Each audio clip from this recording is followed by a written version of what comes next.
नाजरीन, इस वक्त तालीमी दर्जा बंदी के एतबार से फिनलैंड पहले नंबर पर है, जबकि सुपर पावर अमरीका 20वें नंबर पर है।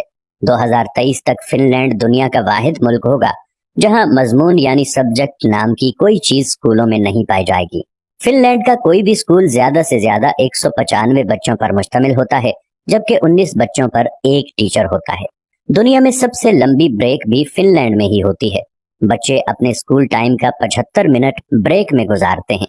दूसरे नंबर पर 57 मिनट की ब्रेक न्यूयॉर्क के स्कूलों में होती है, जबकि हमारे यहाँ अगर वालिदैन को पता चल जाए कि कोई स्कूल बच्चों को पढ़ाने की बजाय इतनी लंबी ब्रेक देता है तो वो अगले दिन ही बच्चे स्कूल से निकलवा लें। खैर, आप ये दिलचस्प बात मुलाहिजा करें कि पूरे हफ्ते में स्कूलों में महज 20 घंटे पढ़ाई होती है, जबकि असातिज़ा के 2 घंटे रोज अपनी स्किल्स पढ़ाने पर सर्फ होते हैं।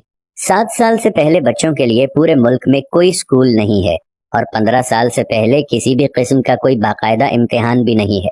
रियाजी के एक उस्ताद से पूछा गया कि आप बच्चों को क्या सिखाते हैं, तो वो मुस्कुराते हुए बोले, मैं बच्चों को खुश रहना और दूसरों को खुश रखना सिखाता हूँ, क्योंकि इस तरह वो जिंदगी के हर सवाल को बआसानी हल कर सकते हैं। आप जापान की मिसाल ले लें। तीसरी जमात तक बच्चों को एक ही मजमून सिखाया जाता है और वो अखलाकियात और आदाब हैं। हजरत अली रज़ियल्लाहु अन्हु ने फरमाया, जिसमें अदब नहीं उसमें दीन नहीं। मुझे नहीं मालूम कि जापान वाले हजरत अली को कैसे जानते हैं और हमें अभी तक उनकी ये बात मालूम क्यों ना हो सकी। बहरहाल, इस पर अमल की जिम्मेदारी फिलहाल जापान वालों ने ली हुई है। हमारे एक दोस्त जापान गए और एयरपोर्ट पर पहुंचकर उन्होंने अपना तारुफ करवाया कि वो एक उस्ताद हैं, और फिर उनको लगा कि शायद वो जापान के वजीर आजम हैं। अशफाक अहमद साहिब मरहूम को एक दफा इटली में अदालत जाना पड़ा और उन्होंने भी अपना तारुफ करवाया कि मैं उस्ताद हूँ। वो लिखते हैं कि जज समेत कोर्ट में मौजूद तमाम लोग अपनी नशिस्तों से खड़े हो गए। उस दिन मुझे मालूम हुआ कि कौमों की इज्जत का राज उस्तादों की इज्जत में है। ये है कौमों की तरक्की और उरूज व जवाल का राज। जापान में माशरती उलूम पढ़ाई नहीं जाती है, क्योंकि ये सिखाए जाने की चीज है, पढ़ाने की नहीं, और वो अपनी नस्लों को बहुत खूबी के साथ मुआशरत सिखा रहे हैं। जापान के स्कूलों में सफाई सुथराई के लिए बच्चे और असातिज़ा खुद ही एहतमाम करते हैं। सुबह 8 बजे स्कूल आने के बाद से 10 बजे तक पूरा स्कूल बच्चों और असातिज़ा समेत सफाई में मशगूल रहता है। दूसरी तरफ आप हमारा तालीमी निज़ाम मुलाहजा कीजिए, जो सिर्फ नकल और छपाई पर मुश्तमिल है। हमारे बच्चे पब्लिशर्स बन चुके हैं। आप तमाशा देखें, जो किताब में लिखा होता है असातिज़ा उसी को बोर्ड पर नकल करते हैं, बच्चे दोबारा उसी को कॉपी पर छाप देते हैं। असातिज़ा इसी नकल शुदा और छपे हुए मवाद को इम्तिहान में देते हैं, खुद ही अहम सवालों पर निशानात लगवाते हैं और खुद ही पेपर बनाते हैं और खुद ही इसको चेक करके खुद नंबर भी देते हैं। बच्चे के पास या फेल होने का फैसला भी खुद ही सादिर कर देते हैं और माँ बाप इस नतीजे पर तालियां बजा बजा कर बच्चों के ज़हीन और काबिल होने के गुण गाते रहते हैं।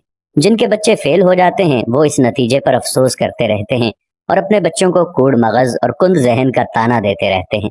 हम 13-14 साल तक बच्चों को कतार में खड़ा कर करके असेंबली करवाते हैं और वो स्कूल से फारिग होते ही कतार को तोड़कर अपना काम करवाते हैं। जो जितने बड़े स्कूल से पढ़ा होता है, कतार को रौंदते हुए सबसे पहले अपना काम करवाने का हुनर जानता है। तालिबे इल्मों का स्कूल में सारा वक्त साइंस रटते गुजरता है और आपको पूरे मुल्क में कोई साइंसदान नामी चीज नजर नहीं आएगी, क्योंकि बदकिस्मती से साइंस सीखने की और खुद तजर्बा करने की चीज है और हम इसे भी रट्टा लगवाते हैं।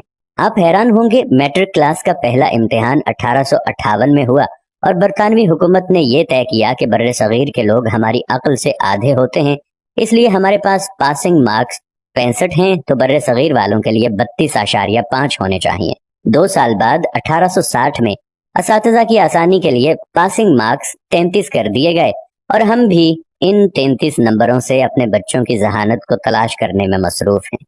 अल्लामा इकबाल रहमतुल्लाह अलैह के शेर का ये मिसरा इस तमाम सूरत हाल की सही तरह से तर्जुमानी करता नजर आता है। जो शाख नाजुक पे आशियाना बनेगा, ना पायदार होगा।